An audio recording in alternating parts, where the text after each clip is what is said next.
part of the Bulletin family. Today I feel very happy because God has allowed me to avail of a new medication against cancer. Many people in our country do not know that there is a so-called cancer revolution where there is a drug for every kind of cancer, and the drug only attacks the cancer, not the surrounding areas. That was the main difficulty before.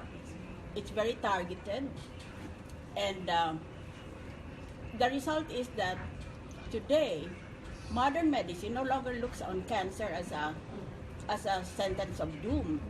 It's just a challenge. If one medicine does not work, you go shift to another, and then wait the next week maybe for another new medication. That's how fast they are working. So our scientists are really doing a good job. But Filipino doctors are caring for you now. Yes, I never went to America, but the doctor went to me. Dr. Mark Chris, who is head of lung cancer center in New York, came over and examined all my documents, examined me, and then left instructions on what I should take, and even helped me to avail of this clinical trial where I'm enrolled. People should know clinical trials. They are trials by certain pharmaceutical companies of their medications. So in effect, it's not as wild as becoming a Mutant. yeah. They want to know if there will be certain side effects that they will warn the public about and so on. But people on a clinical trial get all the services and the medications for free. Ma'am, can you give us a little description about this treatment? Is it in a form of medicine? Is it injected? Or ano pong klase siya, ma'am? Yeah. On the first occasion, I thought that I was going to get injected with chemotherapy right away. No, they prescribed a pill, Okay, a which is pill. also one of the wonder pills today. So that I did not transition from a normal person to a sick person. The pill enabled me to just continue with what I was doing. But eventually, we could no longer fight the cancer cells. They could see that from the scans. The cancer cells show themselves as bright points on the scan. Okay. So I had to change. I changed to a chemotherapy. And then after that, I'm now on this coded pill. It's just coded. It has no market name yet. The chemo, ma'am, was it oral chemo or I have a tube here in my chest, and you just open it every time it is time for chemotherapy, and then just inject me with that solution. Ma'am, are you at liberty to say what the name of this wonder pill is? No, because even the manufacturers don't know themselves. They will name it when it is marketed. Do you have any idea how many other people are taking it? The same There are time? several of us all over the world. And in each one there is a so-called principal investigator who oversees and manages the test and checks me every month to see if there are any side effects that I should be protected from. So, in effect, my case is an eye-opener, I think, for the ordinary Filipino who cares about his health. There are so many new advances that we should never lose hope. Ma'am, who recommended you this treatment? Dr. Mark. Dr. Marquis, Okay. he is a friend of my relative in America. Other than that, wala na, ma'am. There's this some kind of wonder treatment also in China where Filipinos go if they... Yeah, Sa ano, yeah, nearby. hospital. That is Chinese medicine. Yes, ma'am. But I am using Western medicine. Okay. Ma'am, how long have you been in this yung regimen treatment? Almost 2.5 years. And yung mga manifestations po sa inyo? Well, first of all, I did not lose my hair. I did not turn bald. But my eyebrows and my eyelashes became very thick. Sick, baliktad, Yes. ma'am. Yes. I look like a doll. Ang gandang side effect nun, ma'am. Yeah. And then one side Kailangan effect is mascara. more common with other people. My fingers began to bleed. Blood would come out of the sides of the finger. That is a mark of cancer. And normally, um, it can be eradicated just by this pill I was taking. Parang coagulant that makes your blood thicker. Oh, whatever. Now we go to the election. Yes. Okay. What will be your first Agenda. executive order when you become president? To order an investigation of the commercial surveys. Noon ay palagi akong number one. Ngayon naman, sa universities and colleges, number one pa rin ako. At sa Veritas mismo, conducted by the clerics of the Catholic Church, which should be truthful using a scientific method, I was number two. Ay bakit nakapako na ako doon sa last? The strategy is to deprive me of enough recorded votes that the contributors will no longer give me money. Of course, if I have no more money, then I'm at sea, and then they come and make me an offer. Not to me directly, but through my husband. They wouldn't dare. They'd be dead by now. The offer is, if you think you're not going to win, can you withdraw and endorse me instead? And I will refund your campaign expenses up to 350 million. Eh kung wala pala akong kwenta, bakit pa nila ako bibigyan ng pera? Para magbaliktad lang. Bakit nila ako iniinsulto ng ganon? From which camp, ma'am? Almost all approach my husband because they know that he normally spends lunchtime there. Ma'am, 300 million is the average? 350. Average offer? Not the average offer. It was one It's the offer real offer. out of many. So, Kaya kung gusto ko lang, may 200 million na ako, let's say, may 200 million na ako ngayon. O, di pamimigay ko na lang ngayon sa mga kaibigan ko. Ay, tayo. Oo, sa Bulletin Family. Ganon ang politics ngayon. So that your readers will understand what's going on. So you don't believe in surveys, ma'am? What's happening now? Well, this particular time I don't. Because the reported news has no relation to reality.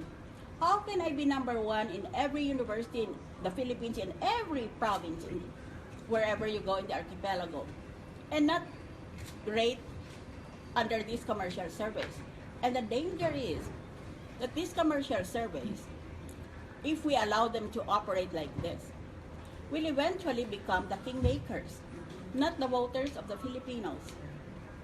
They will, by means of their surveys, dictate to us and precondition our minds to which candidates are going to win. So in effect, they have the power to choose. That is very dangerous. It's anti-democratic. Mientras in the surveys published in the universities, the surveys are conducted either by the school authorities or by student organizations authorized by the school authorities and released by the school authorities. And a bigger number of participants. Yes, in the case of these voodoo surveys, Isn't there a decision by the court that by the COMELEC that all surveys must reveal who the funding of yes. the source of the funding? But the news reports do not mention. They reveal it. They comply with that directive of the COMELEC. But normally it's not mentioned. So we have to be very careful. Are we going to follow surveys? If that is the case, I would rather be the owner of a survey firm than President of the Philippines because I can choose who are the leaders of our country and dictate to them what policies to follow. Every time we have an election, there's always hope for an honest, Yeah. peaceful, and orderly elections. Do you see that happening No. in May? Why I do you don't say think so. that, ma'am? Because there are people who are determined to become president and will stop at no measure to ensure their victory. They know that they are not popular, but they have money. They can hire technicians and other advisors from abroad on how to go about making the machine look like a fool.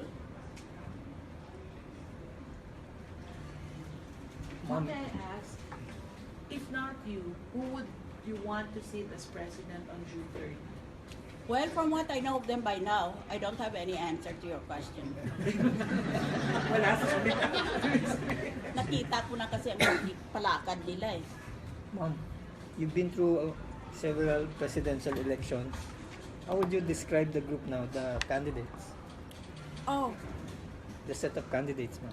well, the rapacity is the same. The greed for power is the same. The overweening ambition to become president, notwithstanding the lack of experience and background, is the same.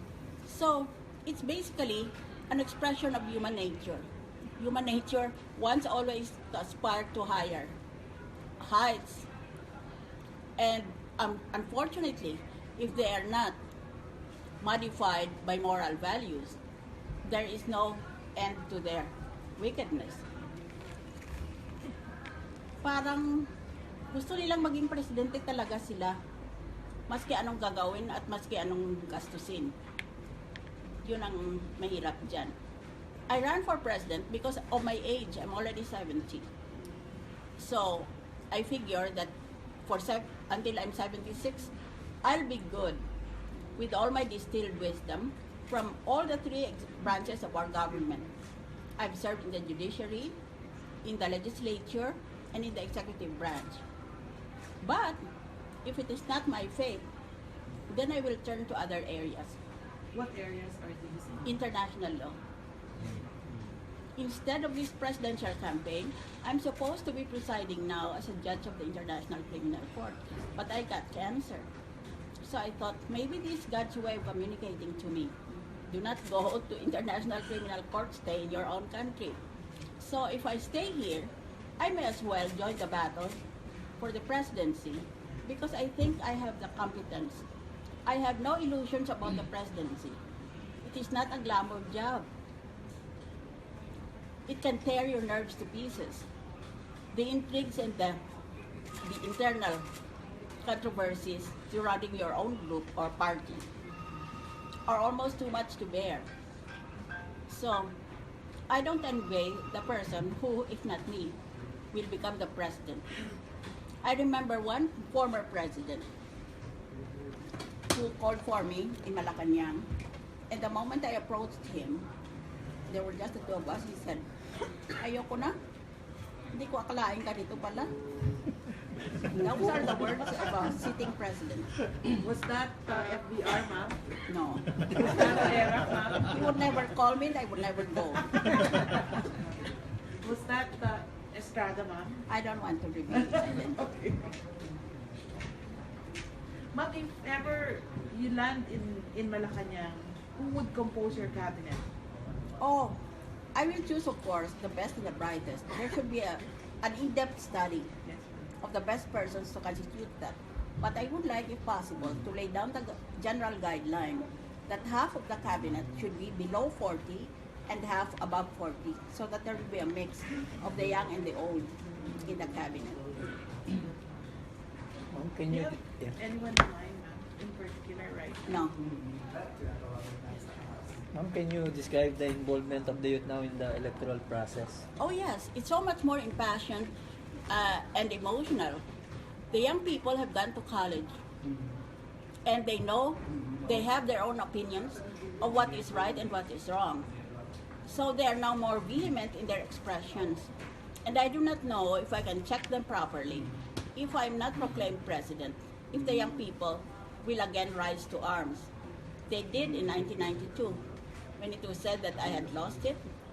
But I dissuaded them because I thought the uprising might become bloody and I did not want to be responsible for the death of the young people. And I didn't want to be. So there is still that possibility that looms in the horizon. Young people may no longer be happy with the system. Will you stop them if they decide to rise? I have no answer to that. In the past, I was very decisive. I said, no, let's not stoop to bloody gore. Now you're kind of open to But now, that. if that is the only outlet for society, we have no choice. For blood and gore. Yes. Okay. How do you size up the social media as a political tool? Wow, social media is unpredictable. Nobody ever knew how extensive its influence would be, or how many areas of conversation on the internet could be covered by social media. So it's I would say that nobody knows how to handle social media yet. They are all anarchic, but they are all online. And I notice from my side, from my camp, that more and more of my followers are turning to social media. Speaking of social media, Online questions. From our Facebook followers. Number 1 po, from Josel Dawati Marero. What programs can a person with disability expect from your government? Training and education. Since I have already passed through cancer, I'm very sensitive to the fact that people who have passed through serious diseases should still be allowed to contribute, if they can, to society. It would be a great waste if we all just put them aside.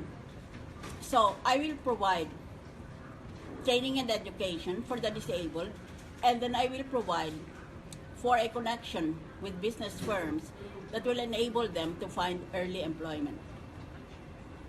Second, ma'am, from one of our Facebook followers as well, Victor Anthony. What's your view on Chad's memorandum against the teaching of Filipino history and literature? How do you think this will affect the youth and literature? The memorandum on what? Against the teaching of Filipino history and literature. That is a CHED memorandum It's secondary. Sa high to school. secondary school. Yung iangat po siya, yung tatanggal ay sa tertiary, yung ibababa po siya to senior. May I just clarify the question? There is a memorandum. a memorandum from the CHED. Ched's memorandum po, yung subjects po na Filipino, ibababa po siya to senior. To junior high, to senior high. Oh, just juggling them around doesn't make much of a difference Yeah. unless you completely remove those that have been established already. Next question. How would you make sure economic growth is felt across all the strata of Philippine society? Economic growth should always be driven by agriculture. We are an agricultural country. We are not a naturally industrializing country. So we have to build up agriculture, and there are many ways to do that. But in addition,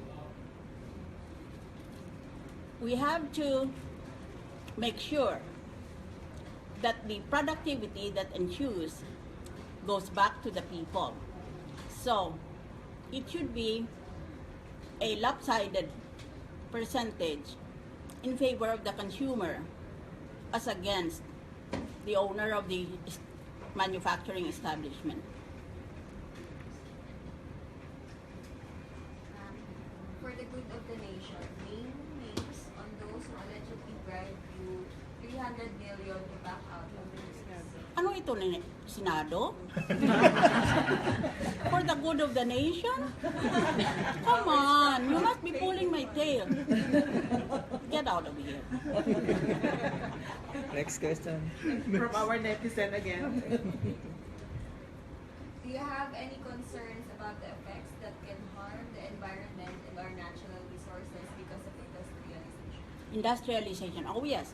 There will always be an adverse effect on the climate and the environment by the increasingly modern technologies of manufacturing. So the challenge is how to reconcile our need for a safe environment with our need for modern updated technology. These are the functions of scientists. But I am certainly concerned about that.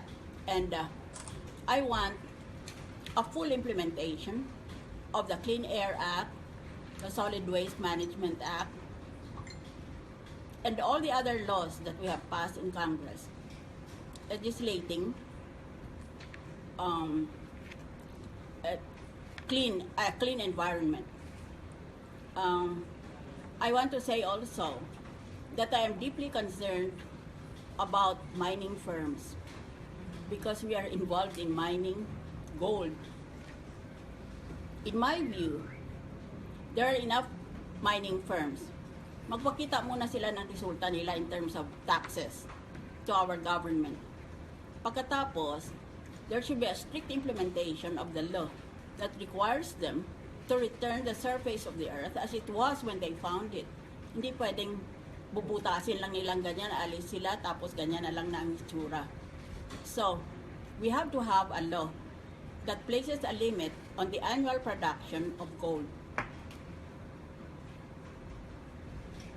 Speaking of technology, ma'am, from Boy Paldo, how do you think we can utilize technology in improving the traffic situation in the Philippines? The Traffic situation. traffic situation. Well, there's no doubt about it. There's just too many people in Metro Manila for the amount of land present here. There's just too many people. Unless some people voluntarily commit suicide. And we cannot regulate people because every person wants a car these days. So what we should do is, we should have a railway system around Metro Manila. Let's stop the railway. And not only around Metro Manila, but specifically to Bulacan, Cavite, Laguna, and surrounding provinces. Dapat may tren. Meron na tayong mga sasakyan, meron tayong mga bus, mga jeep. Magkaroon tayo ng mga tren. Nagbata tayo mga tren ng sasakyan natin. Plus, we must have a completely new railway system from Manila to Sorsogon. Ganon kalawak yun. Plus, there are many minor things that can be done. There should be bicycle and motorcycle lanes. A driver should be paid on a regular basis, just like other employees.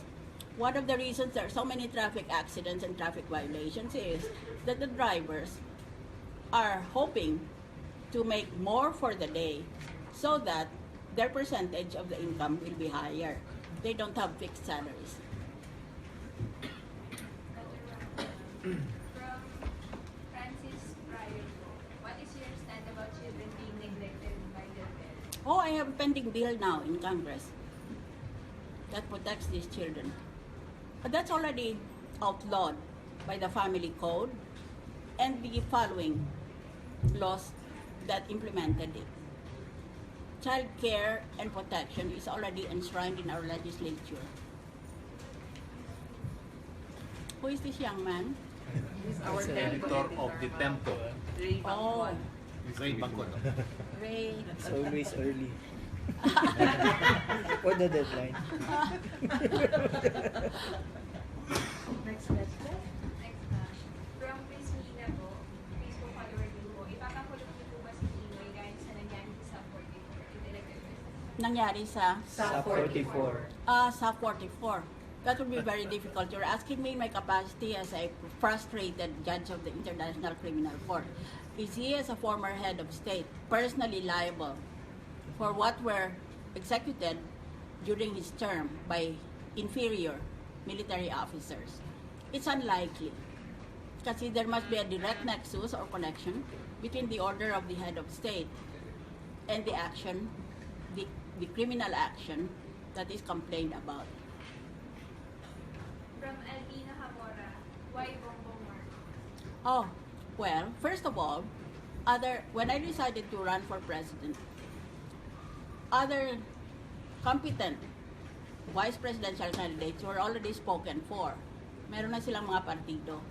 Pero na-notice ko, si Bongbong, wala siyang kasama, wala siyang kandidato pagka-pangulo. Kaya tinawagan ko siya. At wala naman akong reservations about him. Number one, he was my former student in the UP College of Law, although he dropped out eventually. Number two, at least napunta siya sa Oxford. There is no specific distinction, but at least nag-eskwela. Pagkatapos, nagkasama kami sa Senado, competent naman ang participation niya as a senator.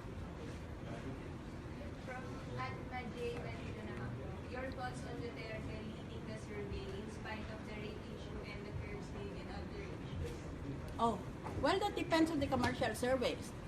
We can give them a ring and ask them, whom do you want to lead the survey? Then we'll know ahead of everybody else. Because I believe these survey firms are no longer restrained by the ethics of their profession.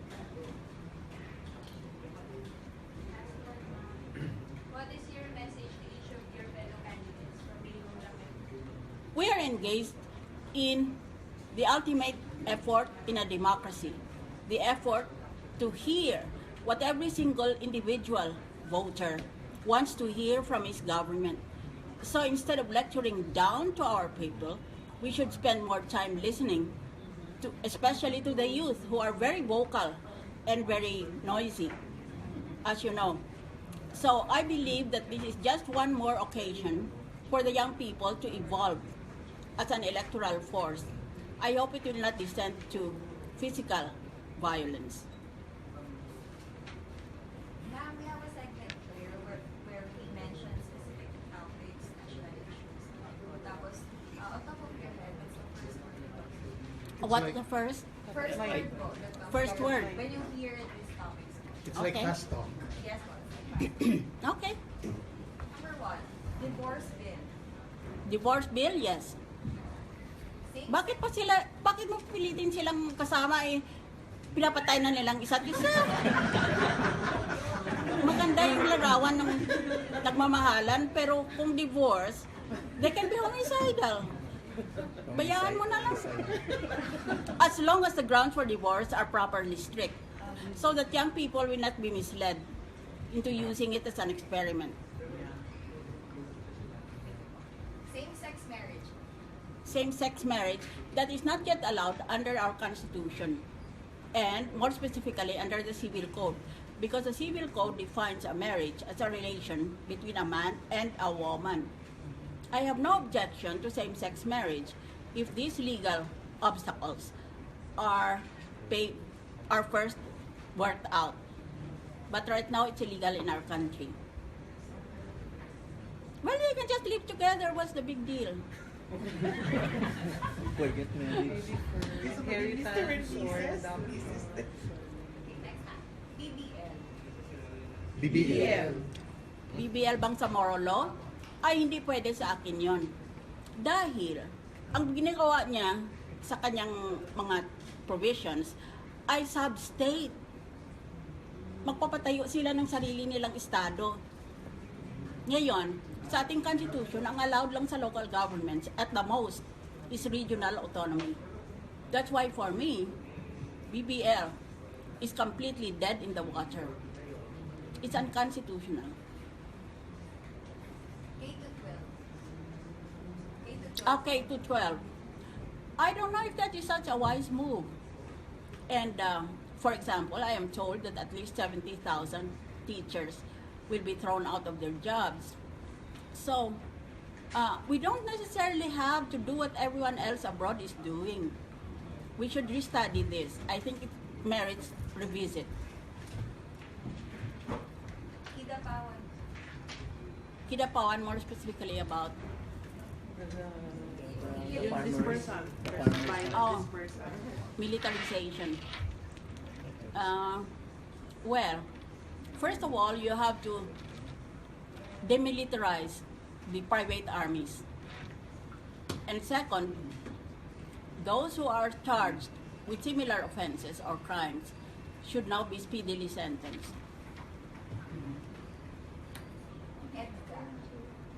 EDCA. EDCA? In relation to what? Traffic figure. US It's a presence. US US presence since the West Yes. Philippine Sea. In the West Philippine Sea. Oh, the agreement on the West Philippine Sea? Well, our problem is that constitutionally, the two countries treat the same matter differently.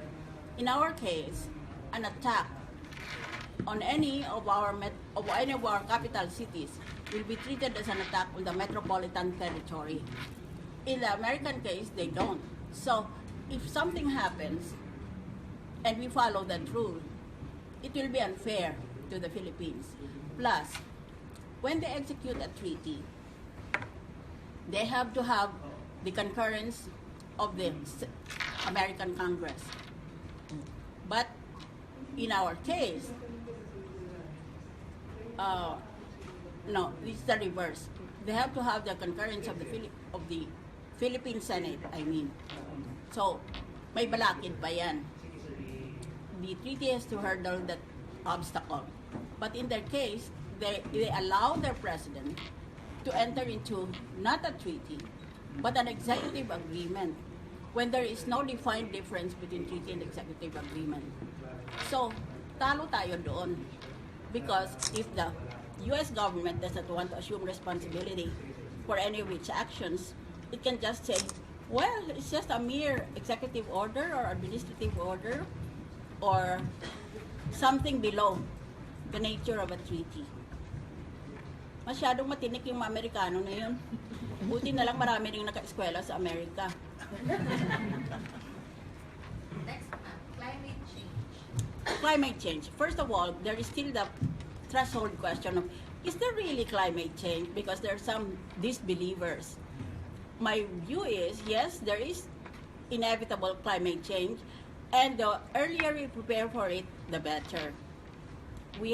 I would like to suggest the formation at cabinet level of a disaster management and security, disaster risk assessment and management, so that the effort to prevent or at least to mitigate disaster will be taken continually throughout the year. Hindi na kung merong announcement ng typhoon halimbawa o iba pang climate disturbance, saka pa lang tayo natataranta. And we are in the rim of fire in the Pacific. So it is inevitable and we cannot help it. There is no way to prevent these disasters. So the best thing we can do to protect ourselves is to engage in disaster prevention and mitigation. Next po, contractualization. Lahat kaming presidential candidates said, we are against contractualization. Dahil ang contractual worker can be laid off anytime. Pero itong Secretary of Labor, nagsabi namang, daming mawalan ng trabaho pag nawala yon. So, pag-aralan natin mabuti ang mga statistics ni Labor Secretary so that we can understand. But, all loopholes should be closed so that the employer will not make himself immune from any suit by a worker on the ground that the working relationship is based only on a contract. Next po, Manila traffic. Well, I already answered that. We have one word, ma'am, to Describe it. Huh? One word to describe, ma'am. Describe Manila traffic in one word. Devilish. Only the devil can Survive. Okay, ma'am. Next po. Philippine Internet. What about the internet? Internet of the Philippines. Oh. Service. You see, we are still in the process of assessing the impact of social media, particularly of the internet. Even in other countries, they are still making this ongoing assessment. But we cannot help it. We're in the throes of it. Technology is caught up with us. So we just must deal with it. It will present a new set of problems. But we have enough legal minds to deal with them. The internet is a broad connection of all the information highways in the world. Kaya ang pagtatanong mo dyan ay, lahat ba tungkol sa akin na dyan? Pangalawa, baka madenggoy ako ng mga nasa internet. Paano ko malaman yun na tunay pala silang mga tao at hindi predators? Pangatlo, hacking, business practices. You can use the internet to hack into the private website and then obtain details of a certain company. Of course, they regard that with horror. So there are many things you can say about the internet, but the thing is, it's already here. We have no choice. Tax reform, income tax reform. I'm sorry? Income tax reform. Tax reform. Oh, income tax. I am in favor of lowering the income tax from 32% to 25%. Even the corporate income tax, corporate, but still income tax, I'm in favor of lowering it also to 25%. SSS pension hike. There's nothing controversial about it. All the pensioners, of course, receive this as glad tidings, except that it will come from their own money. If they're asked for government subsidy, that will delay it for many years. FOI bill. Freedom of information, that is highest priority in my list of priorities for Malacanang. I will have it refiled, and then I will certify it as urgent. Next po, daang matuwid. Daang Daang matuwid. matuwid. Daang matuwid. It's just a slogan. I don't see. Daang matuwid. Halimbawa, kung matuwid ang daan, merong dinakip, no? Dahil sa plunder charges, 3 senador. Di dapat yan, Lahat. dahil sa batas natin, walang bail ang accused of plunder. Di dapat yan, lahat sila nakakulong na ngayon at diretso na sila sa pagbista. Eh una, bakit nakalabas ang isa? Sabi niya, palabas na ninyo ako dito, hirap na ako, matanda na ako. Tapos nang napalabas siya, nagmarcha ba naman ng kayabang-yabang doon sa Senado? At nag-attend. Paano nangyari yung in a rule of law? Pagkatapos, kung matagal itong kasong ito, it will be a black mark against the Aquino administration because it will be a case of justice delayed is justice denied. Ma'am, sir. Next po. Martial law. Martial law is an experience that many of us are familiar with, but it takes a lot of egoism to declare martial law. So I hope we'll never have it unless the ruler, the leader, is very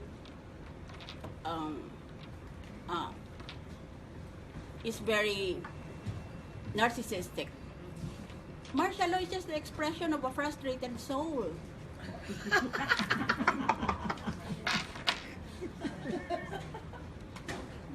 Next po, tanimbal. Tanimbala. You can expect that when I was immigration commissioner, I had a brush with some of the problems there in the airport.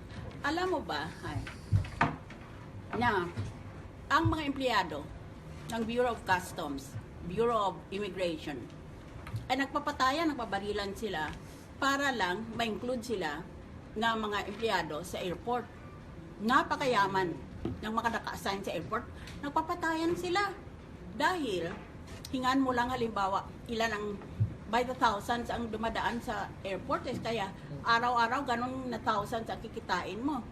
Kung hihingi ka, for example, from on OFW.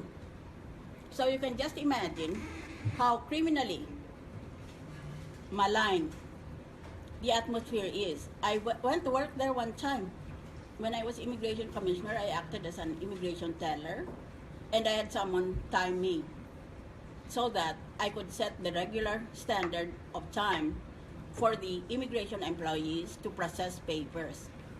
Yan ang pag-process ng papers, pwede namang mabagal, pwede namang brisk and business-like. Kaya pag pinabagal mo yan, halimbawa ang ginagawa ko, primero I was business-like. So natuwa yung balikbayan. Pangalawa, I was very malumanay. I was very gentle. Aba, nang tinignan ko ang passport niya, tinignan ko ang mukha niya, may duda ko kung yun ang taong yun. Nagbigay na kaagad ng dolyar. Kaya lahat pala sila dyan, pag bumaba ang balikbayan, ang mga passport ng balikbayan may dolyar na para sa customs at sa immigration. Ganon kasalimuot yun. Next ma'am. One Ponce. I'm sorry? One Ponce. What I have to say is not decent. Do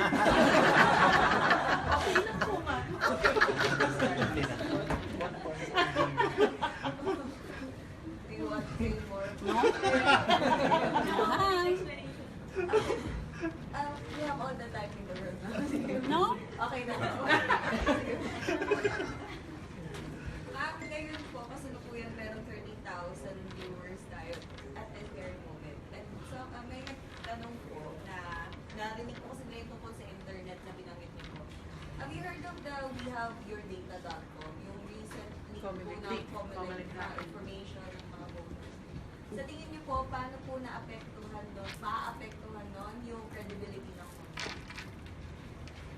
Well, it will strengthen the credibility of the COMELEC because in the past we were very worried and concerned about the problem of flying voters.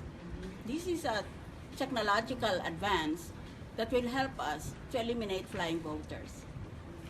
Yung iba po ma'am sabi nila, it's their way to know if yung mga relatives nila na namatay ay voter pa rin hanggang ngayon. Yeah. So, yung iba po sabi na it has a good side and it has a bad Yeah. side. So, Now, well, of course, you give up your privacy for that, and for all the world, you publish it to all the world. But ano lang naman ang detalye na kinukuha sa atin ng ating mga voters application? Konti lang naman eh. So, I would say yes. I'm in favor. On a lighter... Sige. I would like to ask, Yes. you are well known for as a constitutional authority. Are we giving due respect to our constitution today? No? Why? Because number one, there is a provision in our constitution that there shall be no political dynasties.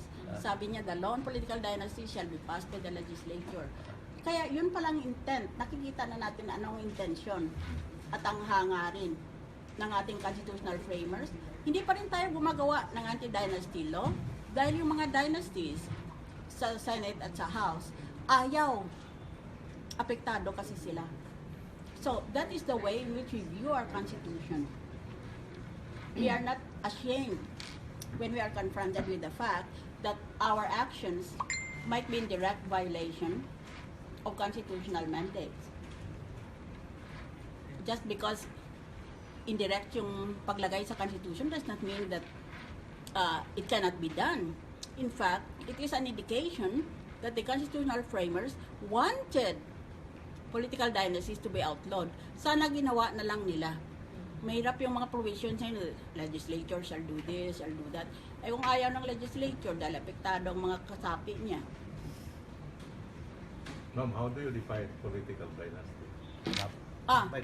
That is a very good question because there are very different definitions of what is a political dynasty. Kaya nasa atin yun. Kaya dapat yan, nasa session hall yun ng Senado para maliwanagan tayong lahat. Una, you have to define what civil degrees of relationship should exist between a candidate and a presumed candidate who is a relative. Shall it be first civil degree? Masyadong mag-stricto yun. Hanggang ngayon sa tatay mo. Second civil degree, hanggang asawa mo. So, that I will leave that as an open-ended question for discussion by the legislature.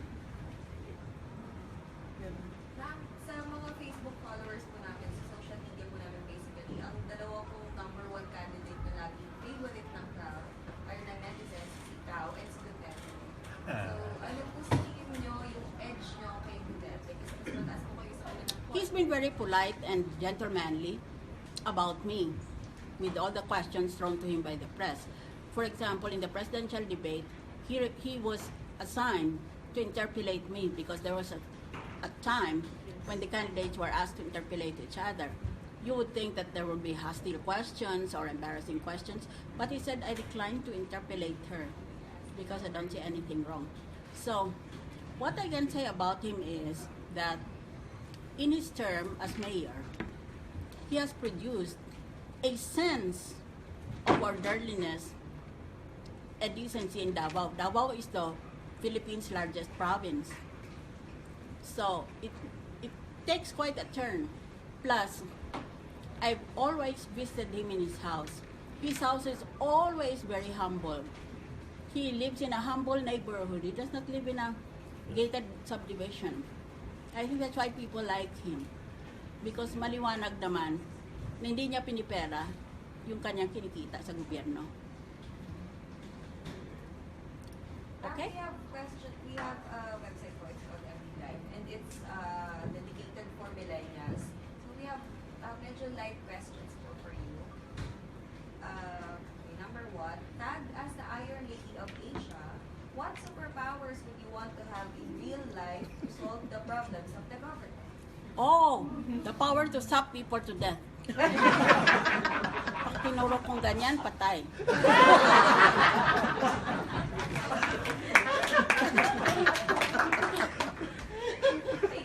Any other superpower other than something? Super sex.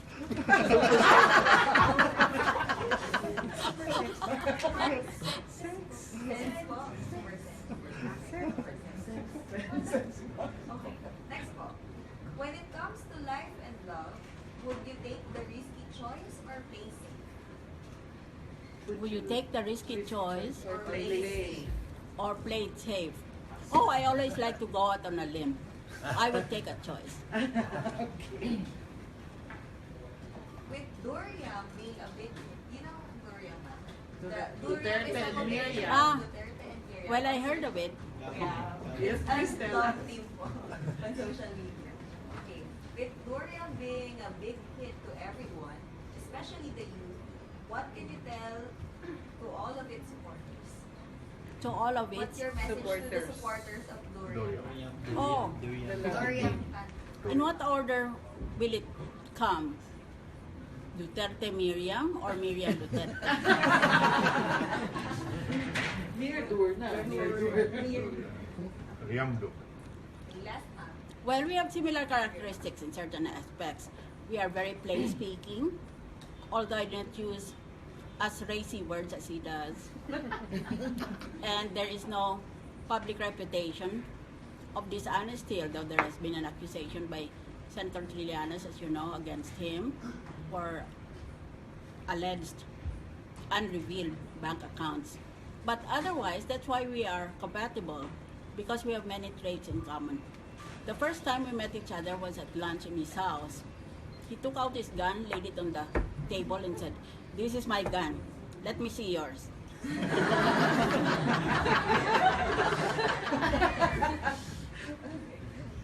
Last po, ma'am. Kasi we know you have a book. Can you give us a sample of a pickup line? Oh, Favorite siya, ma'am. there are so many of them. Your favorite na lang po. I can give you a pickup line just off the cuff. Will there be a third coming up? I will try, but it's really a collection. Okay na kayo sa kabila. Last. Last, Oh. yes? There are about 10 or 11 days left before the election. What can we expect of Senator Miriam The train. on the trail, remaining days? Well, I will reveal to the Filipino public the tyranny of the survey. Bakit? Parang sumusunod tayo kung anong nalagay sa survey. Eh kung ganun pala, dapat malaman natin sinong may-ari itong Pulse Asia at SWS dahil silang namumini.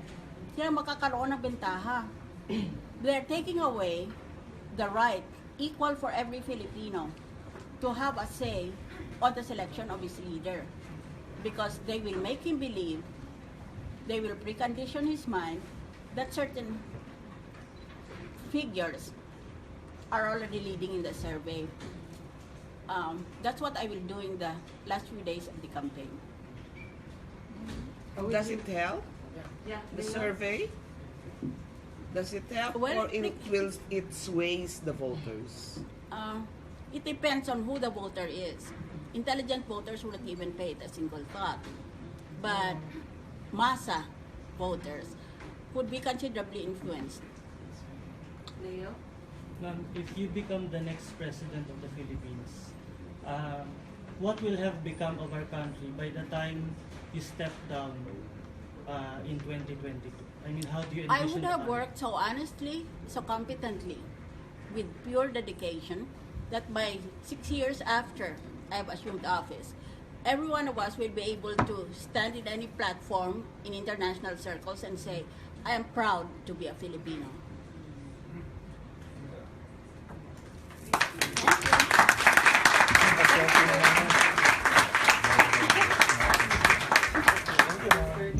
Proud to be natural. Very.